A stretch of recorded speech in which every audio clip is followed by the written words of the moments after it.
Wah, ternyata perkembangan di masa remaja itu mencakup banyak hal ya, Ruth. Iya, bener banget Eli. Remaja juga menghadapi perubahan biologis yang dramatis, pengalaman, serta perkembangan baru loh. Setuju banget, Ruth. Tapi teman-teman gak perlu khawatir nih.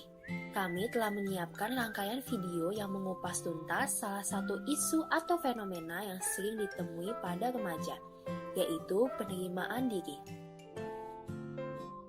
Wah, sebagai remaja, aku juga tengah menghadapi isu yang sama loh, Stella. Teman-teman juga pasti udah gak sabar kan untuk menjelajahi dunia remaja ini? Ups, tunggu dulu. Ngomong-ngomong, kenalin nih, kami beranggotakan 5 orang. Aku Ata, Aku Eli. Aku Nata. Aku Ruth. Aku Stella. siap memandu teman-teman untuk sampai pada titik penerimaan diri. Nah, pertama-tama, aku akan menjelaskan apa sih itu remaja. Remaja merupakan masa transisi dari masa kanak-kanak menuju masa dewasa. Nah, siapa saja sih yang bisa disebut sebagai remaja? Remaja itu individu yang berumur 10-12 hingga 18-21 tahun. Betul banget Eli. Maka dari itu, video ini ditunjukkan khususnya untuk teman-teman yang sekarang berada pada rentang usia 13-18 tahun nih. Nah, teman-teman tahu nggak sih, masa remaja adalah masa di mana teman-teman akan mengejar kebebasan dan menjunjung tinggi identitas diri teman-teman. Cara berpikir remaja juga akan menjadi lebih logis, abstrak, dan idealis loh. Namun sayangnya, tingkat penilaian para remaja terhadap dirinya sendiri, baik laki-laki maupun perempuan, itu menurun. Apalagi di era digital ini, remaja secara terbuka mengeksplorasi dan mengekspresikan dirinya melalui media sosial. Dengan berbagai platform, remaja mencoba untuk tampil dalam citra positif sebagai nilai individu. Teman-teman tahu nggak sih, remaja yang menampilkan sosok ideal di media sosial biasanya cenderung merupakan remaja yang kurang mampu menerima diri mereka apa adanya loh. Nah, selain itu, semakin tinggi intensitas pengguna media sosial, khususnya Instagram, maka semakin tinggi pula tingkat body dissatisfaction pada remaja loh. Apalagi situasi pandemi COVID-19 yang memaksa para remaja untuk menerapkan physical distancing sehingga durasi penggunaan media sosial semakin meningkat. Wah, temuan dari suatu penelitian terhadap siswa SMA di Indonesia juga menunjukkan hasil yang sama nih teman-teman. Analisis data menunjukkan bahwa 45,4% siswa berada pada kondisi penerimaan diri yang rendah. Duh, sayang banget ya. Nah, sekarang teman-teman udah tahu kan, fenomena penerimaan diri pada remaja itu sangat penting loh untuk dibahas. Hal ini juga didukung oleh teori perkembangan Erik Erikson di mana remaja mengalami identity versus identity confusion. Menurut Erikson, masa remaja adalah masa di mana individu akan menghadapi dan memutuskan tentang siapa dirinya, apa saja yang terkait dengan dirinya, dan apa tujuan hidupnya.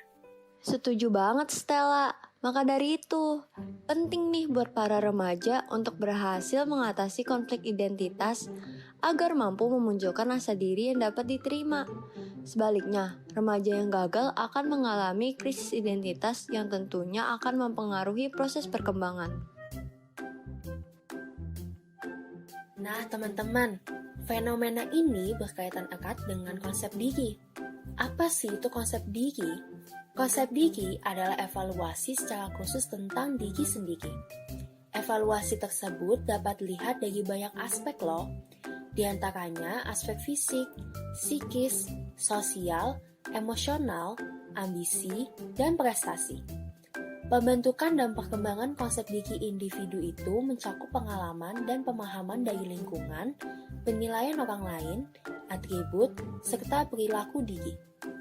Nah, teman-teman, penting nih buat para remaja untuk memiliki konsep diri yang positif.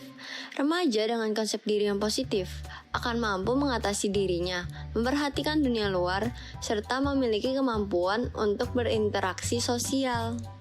Wah, ternyata konsep diri positif itu menentukan keberhasilan perkembangan para remaja ya, Nata. Betul, Stella. Nah, apa aja sih ciri-ciri remaja yang memiliki konsep diri positif? Remaja dengan konsep diri positif itu spontan, kreatif dan orsinil, menghargai diri sendiri dan orang lain, bebas dan dapat mengantisipasi hal negatif, serta memandang diri secara utuh, disukai, diinginkan, dan diterima oleh orang lain. Nah, bagaimana nih dengan diri teman-teman? Nah, konsep diri positif akan mendorong teman-teman untuk sampai pada penerimaan diri. Apa sih itu penerimaan diri?